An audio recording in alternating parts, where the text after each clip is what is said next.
ایک کتاب دیکھ رہا تھا جس میں PLD بھی یہی ایک فیصلہ تھا، اس کی ایک اتھارٹی تھی، اسی طرح کا سپریم کورٹ کا ایک فیصلہ ہے کہ اگر کچھ ڈاکومنٹس کی کچھ تشریح اگر عدالت نے نہیں کی ہوئی تو اس پہ بات ہو سکتی ہے۔ تو انہیں کہنے لگے، میں نے کہا کہ فٹافٹ منگواؤ وہ لائبریری سے۔ اچھا، اس دوران لگ رہا تھا کہ جو اگلا کیس جو اس سے پہلے لگا ہوا تھا اس کی بحث ختم ہونے والی ہے، اور ایسا مظفر کو لگا تھا کہ یہ ابھی لائبریری تک جانے میں اور آنے میں ظاہر 5 10 15 منٹ لگنے ہیں، تو یہ تو اب 2 منٹ بعد اگر عدالت نے بلا لیا تو ہمارے پاس کچھ ہے ہی نہیں، بات ہی نہیں کرنے کو۔ تو لیکن وہ کہتے ہیں ایسے بات ختم ہوتے ہوتے اچانک وکیل نے کوئی بات کی تو پھر وہ بحث شروع ہوگی، جج نے کوئی سوال کر دیا اور بات کسی اور طرف چلی گئی، اور 10 15 20 منٹ بعد لمبی ہو گئی۔ اس دوران زاہد حسین صاحب وہ لے کے آ گئے، وہ کتاب لے کر آ گئے، تو کہتے ہیں میں نے جو وکیل ان کا خواجہ نظام الدین صاحب کی طرف سے جو پیش ہو رہا تھا اسے زاہد حسین کو کہا کہ یہ جا کے پوائنٹ سمجھاؤ اور اس پوائنٹ پہ مہلت لینے کی کوشش کرو کہ ریویو کی اپیل منظور ہو جاتی ہے یا نہیں۔ یہ پہلے تو یہ ہوتا ہے نا کہ عدالت عام طور پہ پہلے پہ ہی فارغ کر دیتی ہے کہ ریویو کے بھی اس کے لیے وہ تیار ہی نہیں ہوتے۔ تو انہوں نے کہا کہ بھئی وہ کر لو اگر وہ ہوتی ہے بات۔ تو انہوں نے جا کے اس وکیل کو بتایا، تو وکیل نے پہلے تو کہا کہ یہ کون آ گئے، کہاں سے آ گئے؟ خیر انہوں نے جب اتھارٹی وہ ایک ندیر دکھائی، پریسیڈنٹ دکھائی عدالتی فیصلے کی، تو انہوں نے کہا اچھا ٹھیک ہے۔ تو جب وہ گئے تو اس دوران ان کی باری آ گئی، جج صاحب نے سپریم کورٹ کے جج جو تھے انہوں نے ان کو بلایا، تو انہوں نے جا کے وہ پیش کی اپنی بات کی۔ تو انہوں نے کہتے ٹائم ختم ہونے والا تھا، ایسا مظفر کہتے ہیں جج صاحب بھی تھکے ہوئے تھے، تو انہوں نے کہا کہ چلیں ٹھیک ہے بھائی، اس کو کر لیتے ہیں، ایڈمٹ کر لیتے ہیں۔ تو کر لی گئی، اور وہ انہوں نے بعد میں میرے پاس خواجہ نظام الدین صاحب آئے، انہوں نے کہا کہ دیکھیں جی مبارک ہو آپ کو، بات ہوئی۔ کہتے ہیں انہوں نے کہا بھائی بات تو ہے لیکن کیس میں ہم آگے کوئی جان بھی ہے یا نہیں ہے۔ خیر وہ جس طرح وہ پیشیاں ہوتی ہیں سپریم کورٹ میں، چند ماہ بعد پھر دوبارہ آیا۔ اس دوران زاہد حسین صاحب ہائی کورٹ کے جج بن گئے، لاہور ہائی کورٹ جج بن گئے، اور وہ خواجہ صاحب کہنے لگے دیکھیں یہ بزرگوں کا انہوں نے کام کیا تو ان کی دعا ان کو لگی ہے کہ ترقی کی ہے انہوں نے، اور آگے بھی سپریم کورٹ تک بھی جائیں گے۔ تو خیر کہہ لگے کہ بیچ میں پھر ان کے جو مخالف وکیل تھا وہ بھی اچھے کمپیٹنٹ وکیل تھے، انہوں نے پوائنٹ یہ اٹھایا کہ یہ جو جنہوں نے اپیل کی ہے ان کے پاس مختار نامہ تو ہے، لیکن اس مختار نامے میں اپیل کا حق نہیں دیا گیا، ان کو جو ملا ہے ان کو اپیل کا حق نہیں ہے اس میں۔ تو انہوں نے دیکھا تو باقی اس میں اپیل کا لفظ ہی نہیں تھے۔ تو وہ کہتے ہیں یہ پوائنٹ اتنا ویلڈ تھا، ہم نے اس وقت بحث کے لیے ٹائم مانگ لیا جج صاحب سے، اور ہمیں اگلے دن ہمیں موقع مل گیا، لیکن اب ہم رات کو بیٹھے ہوں اور ہمیں سمجھنا ہے کہ یہ تو فوراً کیس خارج ہو جائے گا، کوئی پوائنٹ ہے ہی نہیں۔ تو کہتے ہیں ان کے ساتھ جو خواجہ نظام الدین صاحب کے ساتھ ایک بزرگ تھے جن کو چچا کہتے تھے، ہم بھی ان کو انکل کہنے لگے، وہ بڑے فارسی کے بڑے ماہر تھے اور وہ شعر شعر سناتے تھے اور اس طرح ہوتے ہیں بزرگ تھے۔ تو کہنے لگے، انہوں نے کہا دیکھیں اس میں انتظام و انصرام کا لفظ ہے، اردو میں لکھا ہوتا ہے نا، پرانے زمانے کی خاص اردو ہوتی ہے یہ جو عرضی نویس لکھتے ہیں اور یہ مختار نامے اور اس طرح کے، اس میں انتظام انتظام تو انہوں نے کہا کہ بھائی چلو چیزوں کو دیکھ بھالتے، انصرام اصل میں کہنے لگے یہ بھی وہی چیز ہے، نہیں انہوں نے کہا انصرام ڈفرینٹ ہے، یہ فارسی کا لفظ ہے ڈفرینٹ ہے۔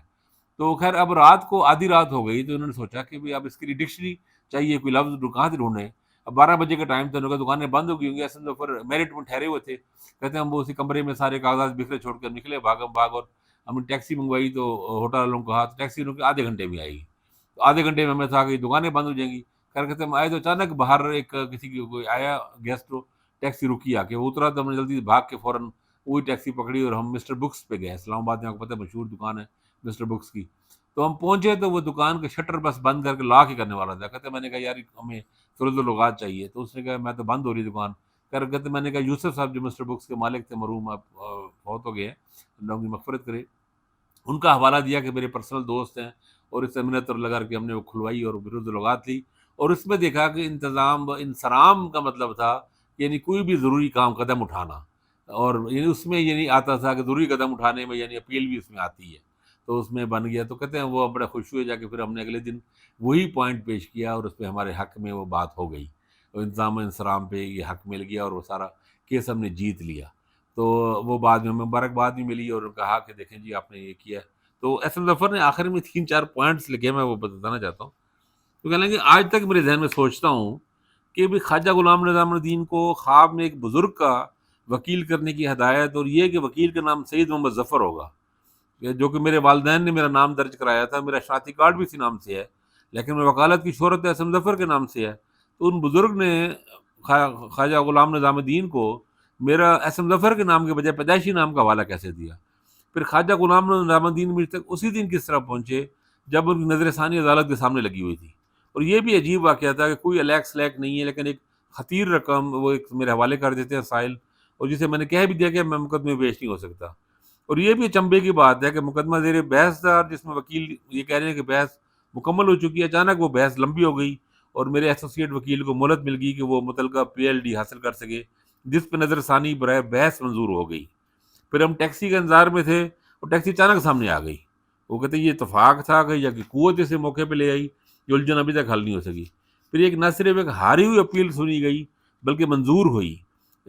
نچلی عدالتوں کے فیصلے کالعدم قرار دیے گئے، اور غلام نظام الدین کا نظر ثانی کی درخواست کے منظور ہونے کے بعد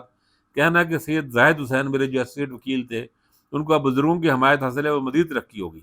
ترقی کریں گے، وہ بات درست ہوئی۔ زاہد حسین صاحب لاہور ہائی کورٹ کے جج بنے، چیف جسٹس بنے، پھر سپریم کورٹ کے جج بھی بنے،